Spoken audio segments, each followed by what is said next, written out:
नमस्कार दोस्तों, ये सांख्यिकी की फॉर्मूला की हमारी दूसरी वीडियो है। पहली वीडियो काफी लंबी हो रही थी तो मैंने सोचा कि इसको एक वीडियो में ना बना के दो वीडियो बना देते हैं। तो सांख्यिकी पहली वीडियो में हम जो देख चुके हैं वो समांतर माध्य या हम केवल माध्य कहें उसको, ठीक है। तो माध्य को हम पहली वीडियो में देख चुके हैं, तीनों तरीके से जैसे हम माध्य को निकालते हैं। अब इस वीडियो में देखेंगे हम बहुलक को और माध्यिका को। तो बहुलक के लिए जो फॉर्मूला हमारा होता है मॉड इक्वल मिलेगा जाके L plus F1 minus F0 upon 2F1 minus F0 minus F2 और इनटू में H, ये हमें फॉर्मूला मिलेगा जाके। अभी हम देखेंगे F1 और F0 ये हमें कहां से मिलेंगे, L क्या होगी और H क्या होगी। ठीक, जैसे देखो कोई हमारा वर्ग अंतराल दिया गया है,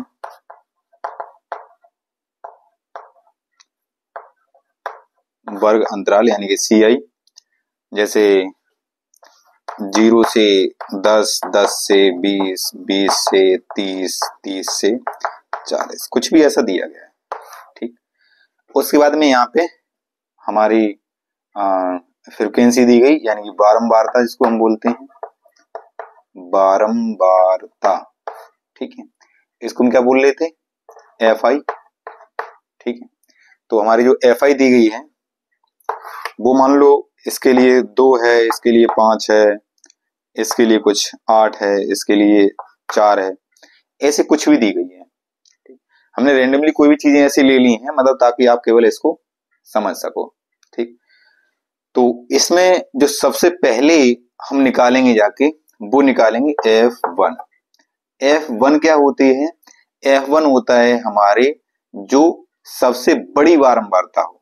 ठीक, समझना ध्यान से, F1 मतलब है क्या, सबसे बड़ी बारंबारता। ठीक, सबसे बड़ी बारंबारता। ठीक, समझना है इसको। तो अब बताओ इसमें सबसे बड़ी जो बारंबारता है वो क्या है हमारी, 8। तो 8 हमारा क्या हो गया, F1। ये समझ में आया। देखो जिस तरह से हमारा जो मीन था यानी कि माध्य था वो थोड़ा सा टफ था, ये बहुलक है और बहुत आसान है। ठीक, ये हम बात किसकी कर रहे हैं, जब आंकड़े हमारे कैसे हो, वर्गीकृत आंकड़े हो, तब की हम बात कर रहे हैं। इस तरह से आंकड़े जब वर्गीकृत आंकड़े मिलेंगे तो इसके लिए हम फॉर्मूला लिख रहे हैं। तो F1 क्या होगी, सबसे बड़ी बारंबारता होगी। उसके बाद में होगी हमारी F0। F0 क्या होगी, अब जो सबसे बड़ी बारंबारता मिल गई जाके वही हमारा क्या कहलाएगी, वर्ग अंतराल। ठीक है, वही हमारा, हम यहाँ पे लेके चलेंगे उसको वर्ग अंतराल कंसीडर करके चलेंगे। तो F0 क्या होगी, जो सबसे बड़ी बारंबारता है उससे पहले की बारंबारता, या हम इसको लिख सकते हैं वर्ग अंतराल से पहले, वर्ग अंतराल से पहले की बारंबारता, वर्ग अंतराल से पहले की बारंबारता, यानी कि वर्ग अंतराल से पहले की बारंबारता क्या है ये, तो ये क्या मेरी हो गई F0।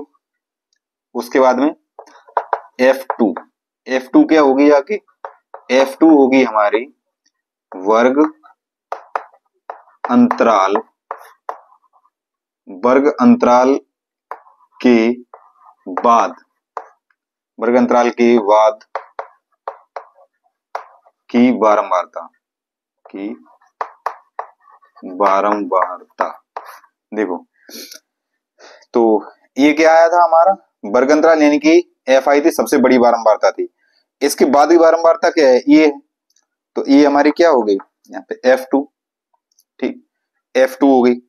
उसके बाद में अब क्या बचा है इसमें, देखो F1 हो गया, F0 हो गया, F2 हो गया। अब L देखो, L क्या है हमारी, यहाँ पे देखो H और लिखा, L है हमारी वर्ग अंतराल की छोटी सीमा।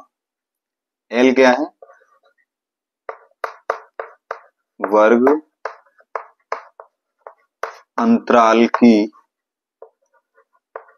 छोटी सीमा। ठीक, एल की वैल्यू क्या होगी, वर्ग अंतराल की छोटी सीमा। देखो तो वर्ग अंतराल ये क्या होगी, एल क्या होगी, वर्ग अंतराल की छोटी सीमा। तो यहाँ पे देखो जो हमारे वर्ग अंतराल की छोटी सीमा क्या है रही, ये वर्ग अंतराल है, इसमें आगे आओ तो ये क्या मिल गई हमें, एल। एल क्या मिल गई हमें, 20। ठीक, एल की वैल्यू कितनी मिल गई यहाँ से, 20।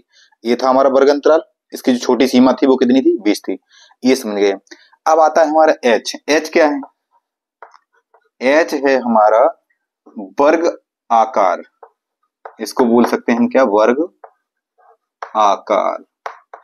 वर्ग आकार हम कैसे निकालते हैं, यानी कि पहले भी हम उसमें भी निकाल चुके हैं, किसमें, माध्य में। तो वर्ग अंतराल क्या था, बड़ी सीमा, यानी कि बड़ी सीमा बटे छोटी सीमा, यानी उच्च सीमा माइनस निम्न सीमा। जैसे यहाँ पे देखो 30 में से अगर 20 गया तो जो वर्ग अंतराल यहाँ पे आएगा जाके वो क्या आएगा, 30 माइनस 20, यानी कि अपर सीमा माइनस लोअर सीमा। ठीक, तो 20 में से 30 गया बचा कितना, 10। तो क्या ये समझ में आया, यहाँ पे था कुछ भी नहीं पूरे चीज में, बस ये समझना था आपको कि हम ये चीजें निकालते हैं, ये फॉर्मूले में रखते हैं जाके, तो ये सब जो डिजिट होते हैं ये क्या मतलब है, तो एक बार इसका फिर से समझो।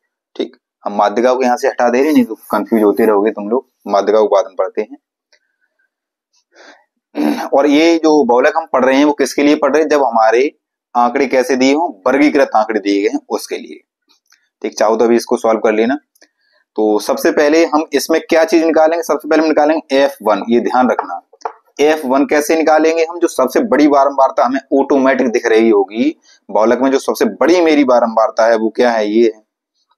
क्यों, 8 से बड़ा कोई नंबर था इसमें, नहीं था, तो वही क्या होगी, हमारी सबसे बड़ी बारंबारता हो गई।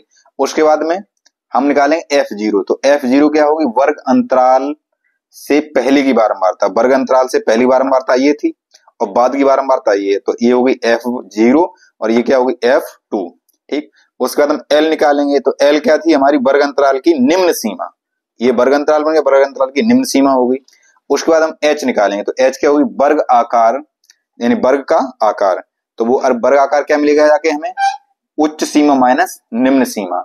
तो उच्च सीमा में से हमने निम्न सीमा घटाया तो कितनी बची जाके, 10 बची जाके, और अलग अलग सवाल में ये अलग अलग हो सकती है। ठीक, ये तो बात किसकी हो गई, हमारे जब आंकड़े कैसे दिए हों, वर्गीकृत आंकड़े हों। और ये वैल्यू जितनी भी हमने निकाल के रखी हैं अभी, इस फॉर्मूले रखो तो हल कर लेना। ये आंकड़े कैसे थे, वर्गीकृत। ठीक है, वर्गीकृत आंकड़े, ये हमारे आंकड़े थे वर्गीकृत। अब कभी ऐसे होंगे जब आंकड़े हमारे वर्गीकृत नहीं होंगे। देखो, जब आंकड़े वर्गीकृत ना हो, जब आंकड़े वर्गीकृत ना हो तब क्या करेंगे। देखो, जैसे एक सवाल मेरे सामने दिया, जब आंकड़े वर्गीकृत ना हो, 2, 4, 2, 3, 2, 4, 2, 1 इस तरह से दिया हुआ है और इसने कह दिया कि इसका बहुलक ज्ञात करो। तो इसका बहुलक कैसे ज्ञात करेंगे, ये आंकड़े कैसे हैं, वर्गीकृत तो है नहीं, तो हम ये वाला फॉर्मूला तो लगा नहीं सकते अब इसमें। तो ये बहुत आसान होता है, इसको हम यहीं पे देखो सॉल्व कर दे रहे हैं। कैसे करोगे, इसके लिए ध्यान रखो कि जो संख्या बार बार लुक लुकाए, बार बार लुकुर लुकुर करे, ठीक है, वही क्या होगा, हमारा बहुलक। ठीक, जो संख्या बार बार लुक लुकाए, जो संख्या बार बार लुकुर लुकुर करे, वही क्या होगा, हमारा बहुलक। अब देखो इसमें कौन संख्या बार बार लुक लुका रही, 2 कितनी बार आया, 1, 2, 3, 4 बार आया 2। सबसे ज्यादा बात तो हमें 2 ही दिख रहा है इसमें। 4 कितनी बार आया, 1 2 बार आया, 3 1 बार आया, 1 1 बार आया, यानी कि 4 जो 2 आया वो सबसे अधिक बार आया। तो जो इसका जो बहुलक होगा जाके मॉड होगा, वो क्या होगा, इसका बहुलक। बहुलक इसका क्या हो जाएगा, 2। जब आंकड़े आपके वर्गीकृत ना हो, ये सवाल कभी 1 नंबर में पूछ देता है तो इसलिए हमने बता दिया आपको, जब आंकड़े वर्गीकृत नहीं होंगे तब आप इससे कर लोगे उसको। हमने आपको 2 चीजें पढ़ा दी। पहले वाले वीडियो में हमने आपको किसके बारे में बताया था, यानी कि माध्य के बारे में बताया था। माध्य भी हमने 2 तरीके से पहले बताया था, जब आंकड़े वर्गीकृत हों और जब आंकड़े वर्गीकृत ना हो। ठीक है, तो जब आंकड़े वर्गीकृत ना थे तब उसके लिए कुछ आंकड़े ऐसे ही थे और उसके लिए हमने तुम्हें बताया था कैसे ज्ञात कर सकते हैं। जब आंकड़े वर्गीकृत थे तो उसके हमने 3 तरीके आपको बताए थे, प्रत्यक्ष विधि और कल्पित माध्य विधि और पग विचलन विधि, तीनों विधियां हमने बताई थी। तो इसमें भी बहुलक में भी 2 तरीके थे, जब आंकड़े वर्गीकृत ना हो और जब आंकड़े वर्गीकृत हो। ये जब आंकड़े वर्गीकृत हैं तब आप ऐसे इसको ज्ञात कर सकते हो, और जब आंकड़े आपके वर्गीकृत नहीं होंगे तब इसको ऐसे ज्ञात कर सकते हो। ठीक, तो ये थी बात मॉड की, बहुलक की। अब चलते हैं अपनी जो लास्ट बची हुई है हमारी क्या, मध्यिका। ठीक है, तो एक बार इसका स्क्रीनशॉट लो, उसके बाद चलते हैं आगे। देखो अगला जो हमारा टॉपिक लास्ट बचा हुआ है इसमें, वो बचा हुआ है माध्यिका यानी कि मीडियन। मीडियन भी 2 तरीके से होती हैं, एक हमारे जब आंकड़े वर्गीकृत हों और एक आंकड़े वर्गीकृत नहीं हो। तो आंकड़े जब वर्गीकृत नहीं होंगे तो इसका बहुत ज्यादा यूज है नहीं हाई स्कूल में, मतलब एक भी सवाल दिए नहीं गया है और आपके एनसीईआरटी में पूछे ही नहीं जाता है वो कभी। तो हम उस पर ध्यान न देते हुए हम जो हमारा पूछा जाता है हम उसी पे केवल ध्यान देंगे। ठीक, और दूसरी सबसे बड़ी चीज ये है कि अगर हम उसको बता भी दें कि किस तरह से होगा जब आंकड़े वर्गीकृत ना हो, तो एक बहुत लंबी प्रोसेस है। उसके 2 फॉर्मूले हैं कि जब संख्या एन की वैल्यू जब सम हो, जब एन की वैल्यू विषम हो, तो अलग अलग फॉर्मूले। तो उन पर ना उलझते हुए हम केवल अपनी जो चीज पूछी जाती है उस पे आते हैं। जो हमारी मध्यिका होगी जब आंकड़े वर्गीकृत होंगे इस तरह से दिया जाएगा, तो इसके लिए क्या फॉर्मूला होगा वो अभी देखते हैं। तो जब इस तरह सवाल दिया जाएगा तो हम इसके लिए एक चीज और बनाएंगे, वो हम बनाएंगे यहाँ पे संचयी बारंबारता। ठीक है, तो संचयी बारंबारता तुमने अभी देखा नहीं होगा, अब पहली बार देखोगे कि संचयी बारंबारता कैसे बनता है। ठीक है, देखो संचयी बारंबारता क्या होता है, या ज्यादा इधर और भी चीजें करनी है, इसको यहां से हटाओ। संचयी बारंबारता देखते हैं।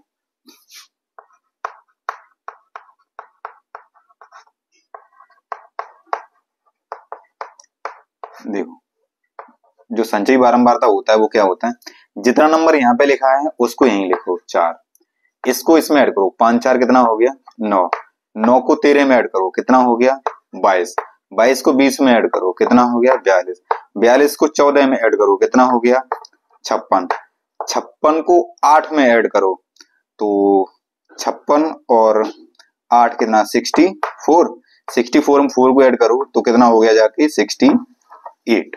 ठीक, यानी कि जो हमें n की वैल्यू मिल गई जाके, या हम संचयी बारंबारता को यहाँ पे ऐड करें तो इनको जब ऐड करेंगे तो वही तो आएगा, यानी कि जो जोड़ के ही तो लिखा जाके ये, तो ये यानी कि हमें n इक्वल यहाँ से क्या मिल जाएगा, कैपिटल N से नोट करो इसको, तो n इक्वल हमें कितना मिल जाएगा 68।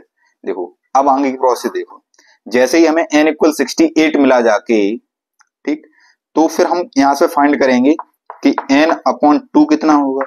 जब n इक्वल ये तो n/2 किस क्या होगा, इसका आधा ही तो होगा, यानी कि इसको 2 से डिवाइड कर दो तो 68/2, यानी कि ये हमारा यहाँ से कितना हो जाएगा जाके 2 3 6 और 2 4 8 यानी कि 34। n/2 की वैल्यू हमें कितनी मिल गई यहाँ से 34। अब जो देखो इसके लिए फॉर्मूला होता है, जो हमारी मीडियन होती है उसके लिए फॉर्मूला माध्यिका बराबर L plus n/2 minus CF और अपॉन में ये L यहाँ पे है प्लस में, इस तरह से। ठीक, L plus n/2 minus CF और अपॉन में स्मॉल f, और इसी के इनटू में यहाँ पे क्या आएगा h आएगा। ठीक है, यहाँ पे इसी के इनटू में क्या आएगा h आएगा। आप शायद सही से ना समझ पाओ इसलिए मैं इसको फिर से दोबारा से लिखता हूं, समझना ज्यादा जरूरी है। देखो हम इसको इंग्लिश में लिख दे रहे, median equal L plus n/2, L plus n/2 और माइनस CF और अपॉन में क्या आ जाएगा स्मॉल f और इनटू में यहाँ पे h। क्या ये समझ में आया? देखो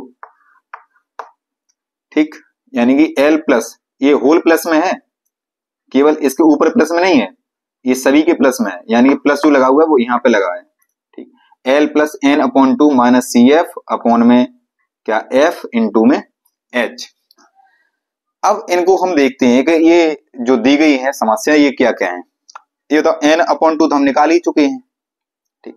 अब जैसे ही हमने n अपॉन टू निकाली है, अब हम देखेंगे जाके कि जो हमारी संचयी बारंबारता है वो 34 आ रही है, वो किस किस के बीच में आ रही है, वो किस के बीच में आ रही है, 20 या 22, सॉरी 42 या 22, यानी 22 और 42 इनके बीच में तो आ रहा है 34। देखो जो बड़ा नंबर होगा जाके 34 से जो बड़ा नंबर होगा जाके वो कहलाएगा हमारा माध्यक वर्ग, यानी कि यहां से लेकर के स्टार्ट हुआ जाके ये जो हो जाएगा ये क्या हो जाएगा हमारा माध्यक वर्ग। क्या समझ में आया? यानी जैसे ही हमने n अपॉन टू निकाला जाके तो n अपॉन टू से जो बड़ी वाली संख्या होगी जाके तो वो पूरा नंबर क्या कहलाएगा, एक माध्यक वर्ग के नाम से जाना जाएगा, ठीक। अब जैसे ही हमने माध्यक वर्ग तो ये निकल के आ गया हमारा n अपॉन टू, समझ में आया था कैसे निकाला हमने, यानी इसको हमने जोड़ लिया तो ऐसे जोड़ के ये लिखा जाके तो ये हमारा क्या आ गया n आ गया, तो n अपॉन टू कितना आ गया 34 आ गया। अब 34 के बाद में हमने देखा जाके 34 किस किस के बीच में आ रहा है, 22 और 42 के बीच में आ रहा है। बड़ा नंबर कौन है 42, तो बड़ा नंबर जो 42 वाली संख्या है आगे सारी चीजें वो कहलाएंगी क्या हमारा माध्यक वर्ग। सबसे इंपॉर्टेंट चीज समझना है यहाँ पे है माध्यक वर्ग को। तो माध्यक वर्ग आपके समझ में आया, अगर माध्यक वर्ग समझ में आ गया, माध्यक वर्ग समझ में आ गया तो क्वेश्चन आराम से हो गया। देखो तो अब यहां से फाइंड करो L जो हमारी होगी जाके माध्यक वर्ग की निम्न सीमा, माध्यक वर्ग की निम्न सीमा, L क्या होगी माध्यक वर्ग की निम्न सीमा। उसके बाद n अपॉन टू तो हम निकाल ही चुके हैं।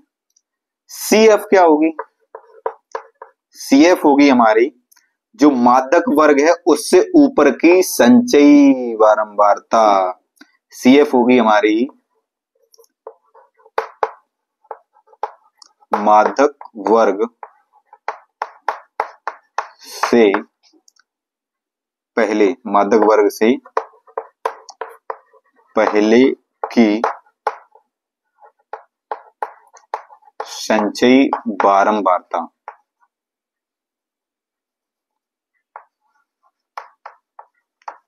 ठीक, हो सकता कहीं गलत लिख जाए हो लेकिन मैं बोलता सही हूं, या कभी सही गलत बोल देता तो लिखता सही हूं। तो CF क्या होगी हमारी माध्यक वर्ग से पहले की संचयी बारंबारता। तो यहां से देखो अब माध्यक वर्ग तो हमारा ये था तो CF हमारा क्या होगी जाके ये वाला नंबर, ठीक। यहाँ पे लिख दो, यानी L हमारे मिल गई ये क्या मिल गई हमें CF, ठीक। अब उसके बाद में n अपॉन टू तो हम पहले ज्ञात ही कर चुके, अब हमें निकालना है स्मॉल f। तो जो स्मॉल f आएगा जाके वो माध्यक वर्ग की बारंबारता क्या होगी, माध्यक वर्ग की बारंबारता। देखो जो भी चीजें पढ़ा रहा हूं इतनी डीप में पढ़ा रहा हूं कि आपको भूलने की कोई जरूरत ही नहीं है, भूल ही नहीं पाओगे। पहले ये बताओ माध्यक वर्ग क्या है हमारा, माध्यक वर्ग तो ये चल रहा है। अब ये क्या है संचयी बारंबारता, ये क्या है बारंबारता। माध्यक वर्ग की बारंबारता क्या है, माध्यक वर्ग की बारंबारता है, माध्यक वर्ग ये और उसकी बारंबारता ये, तो ये क्या मिल गई हमें स्मॉल f। ये समझ में आया माध्यक वर्ग की बारंबारता। h तो हम किसमें दोनों चीजें बहुलक में भी देख चुके और उससे पहले जो हमारा यानी कि माध्य था उसमें भी देख चुके। तो ये क्या है हमारा, इसको हम वर्ग आकार बोल दें या हम उच्च सीमा माइनस निम्न सीमा बोल दें। तो ये क्या है हमारा वर्ग आकार, वर्ग का हमारा आकार कितना बड़ा है वो हमारा हो गया क्या h यानी क्या कहीं से भी घटा के देख लो, 85 में से 65 गया तो बचा कितना 20, 105 में से 85 गया तो बचा कितना 20, 125 में से 105 गया बचा कितना 20। तो आकार हमारा इसका जो इसके हिसाब से कितना आ गया 20, ठीक है। तो ये समझ में आया आपके, यानी कि मीडियन के लिए एक ही फॉर्मूला हमारा चलेगा L plus N upon two minus CF upon small f into h, ठीक। तो L समझ में आ गया होगा, CF समझ में आ गया होगा, F समझ में आ गया होगा, H भी समझ में आ गया होगा, ठीक। तो इंपॉर्टेंट चीज इसमें क्या थी, सबसे पहले हमारा ये संचयी बारंबारता बनाना। तो संचयी बारंबारता हमने कैसे बनाया, इस नंबर को सीधा उठा के पहले नंबर को पहले उठा के रखा, फिर इसको इसमें ऐड करके यहाँ लिखा, यानी 5 4 कितना हो गया 9, 9 और 13 कितना हो गया 22, 22 और 20 कितना हो गया 42, 42 44, 42 और 14 कितना हो गया 56, 56 8 कितना हो गया 64, 64 और 8 कितना हो गया 68। यही क्या हमारी जाएगी n। तो ये आई एन, तो हमने निकाला n/2 कितना 34। जैसे ही हमने 34 देखा जाके, अब हमने दिमाग में लगाया अपने क्या कि 34 जो नंबर है कौन सी संचयी बारंबारता के बीच में आ रहा है, तो हमें वो दिखी एक 22 और 42, 22 और 42 के बीच में आ रहा था। तो जो बड़ा नंबर था वो क्या था 42, हमने बड़े नंबर को पकड़ दिया, भाई बड़े की सब पूछ करते हैं, तो बड़े नंबर को हमने पकड़ दिया कितना 42। अब 42 के आगे वाला जो भी नंबर थे वो सब के सब हमारे क्या कहलाए, माध्यक वर्ग। क्या कहलाए, माध्यक वर्ग। माध्यक वर्ग जानना सबसे ज्यादा जरूरी था आपके लिए। तो माध्यक वर्ग की जो निम्न सीमा होगी वो एल होगी, माध्यक वर्ग की जो बारंबारता होगी वो एफ होगी, माध्यक वर्ग से पहले की जो संचयी बारंबारता होगी वो हमारी सी एफ होगी। ठीक, यही चीजें थी।